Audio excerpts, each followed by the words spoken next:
விஸ்வாவசு வருஷ எல்லாருக்கும் புத்தாண்டு வாழ்த்துக்கள். எல்லாருக்கும் வந்திருக்கிறவா எல்லாருக்கும் புத்தாண்டு வாழ்த்துக்கள். ஸ்ரீ குருபியோ நமஹ.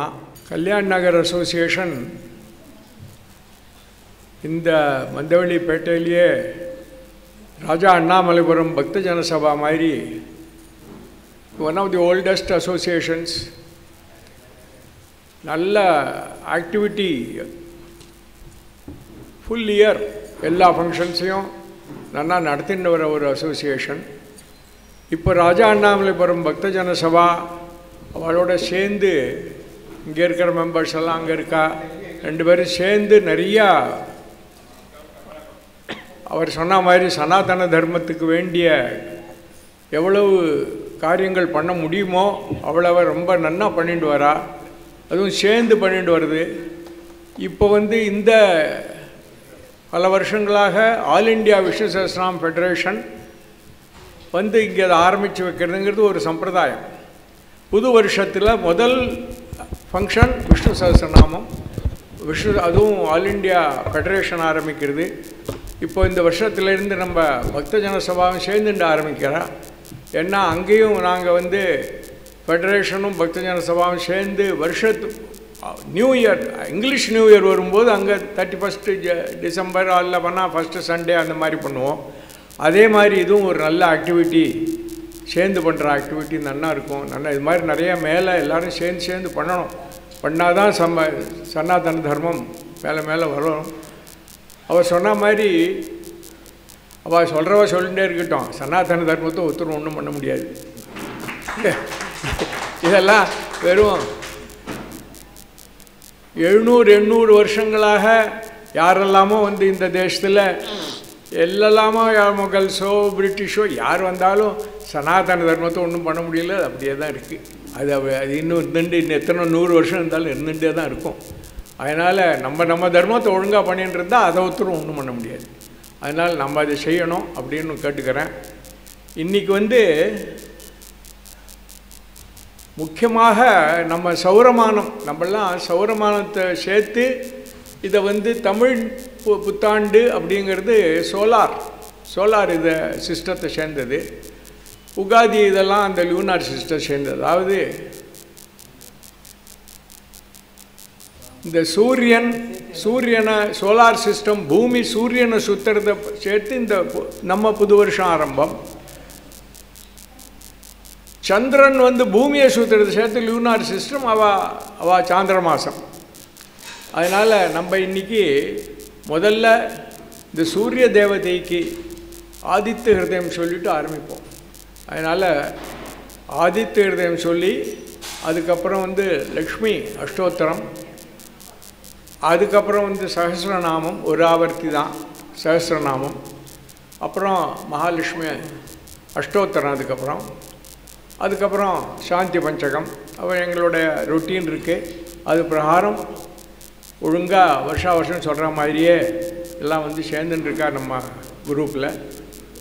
யாராவது விஷ்ணு சஹஸ்ரநாமம் தெரிஞ்சு சொல்லணும்னு இருந்தாக்கா இன்னும் இடம் இருக்குது. ஸ்டேஜில் ஒருத்தர் 2 பேர் வரலாம், சேர்ந்துக்கலாம். இல்லைன்னா நீங்கள்லாம் அங்கே இந்த இடத்துல சொல்லலாம்.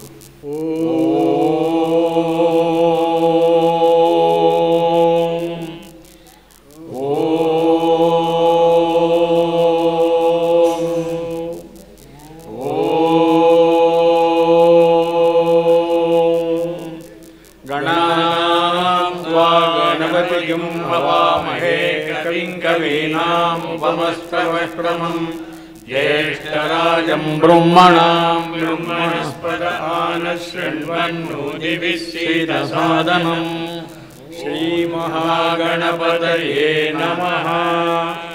गुरुर्ब्रह्मा गुरुर्विष्णु गुरुर्देवो महेश्वरः गुरुसाक्षात् परब्रह्म तस्मै श्रीगुरवे नमः। गुरवे सर्वलोकानां विषजे भवरोगिणां निजये सर्वविद्यानां श्रीदक्षिणामूर्तये नमः। आदित्य हृदय स्तोत्रम।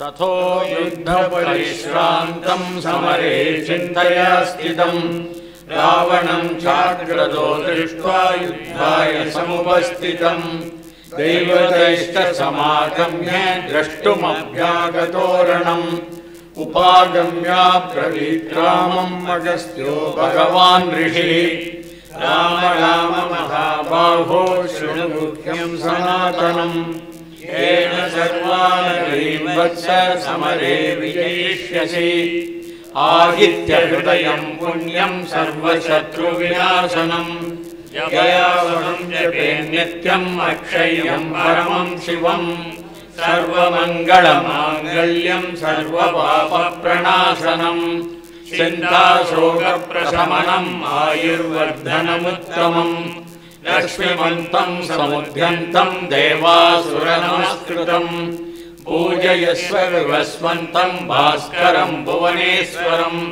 सर्वदेवात्मको येषस्तेजस्वी रश्मिपावनः एष देवासुरगणान् लोकान् पादिगवस्तिभिः एष ब्रह्मा च विष्णुश्च शिवस्कन्दप्रजापतिः महेन्द्रो धनदत्कालो यमः सोमो यमाम्पतिः पितरो वसवः साध्या अश्विनो मरुतो मनुः वायुर्वग्निप्रजाप्राणऋतुकर्ता प्रभाकरः आदित्य सविता सूर्य खगः पूषा गवस्तिमान् सुवर्णशत्रुसो भानुः हिरण्यरेता दिवाकरः हरिदस्वः सहस्राक्षिः सप्तसप्तिर्मरीचिमान् त्रिमिरोन्मदनः शम्भुत्वष्टा मार्ताण्डमंशुमान् हिरण्यगर्भः शिशिरस्तपनो भास्करो रविः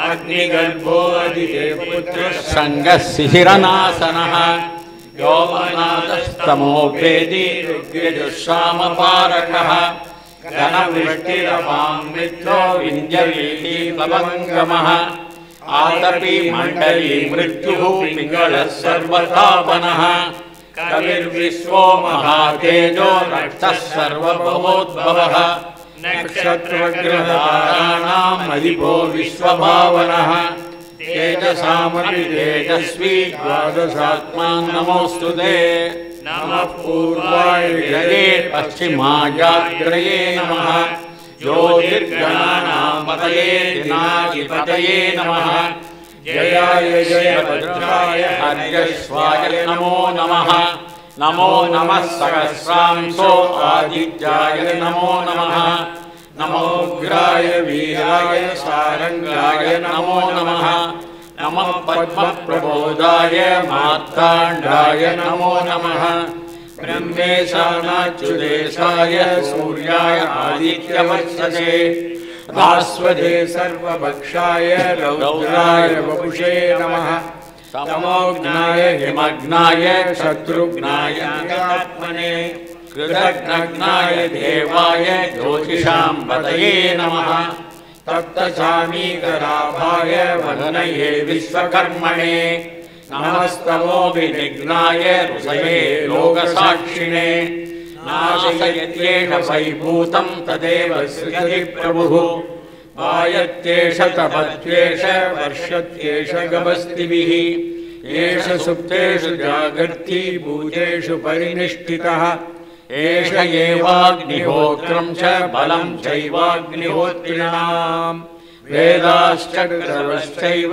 ऋतूनां बलमेव च यानि कृत्यानि लोकेषु सर्व एष रविप्रभुः येनावत्सु वृक्षेषु कान्तारेषु भयेषु च कीर्तयन् पुरुषः कश्चित् नावसीदति राघव पूजयस्वैनमेकाग्रो देवदेवं जगत्पतिम् एतत् त्रिगुणितं जप्त्वा युद्धेषु विजयिष्यसि अस्मिन् क्षणे महाबाहो रावणं तं वदिष्यसि एवमुक्त्वा तदागस्त्यो जगाम च यथा गतम् एतच्छ्रुत्वा महातेजो नष्टशोकोऽभवद्धता धारयामास सुप्रीतो राघवप्रियदात्मवान् आदित्यं प्रेक्ष्य जप्त्वा तु परं हर्षमवाप्तवान् त्रिराजम्य शुचिर्भूत्वा तनुराधाय वीर्यवान् रावणं प्रेक्ष्य हृष्टात्मा युद्धाय समुपागमत्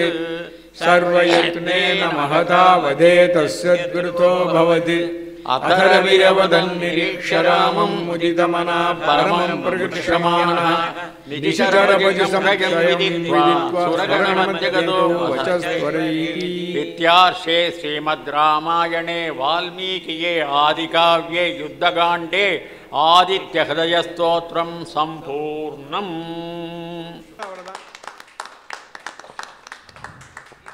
அவ்வளோதான்.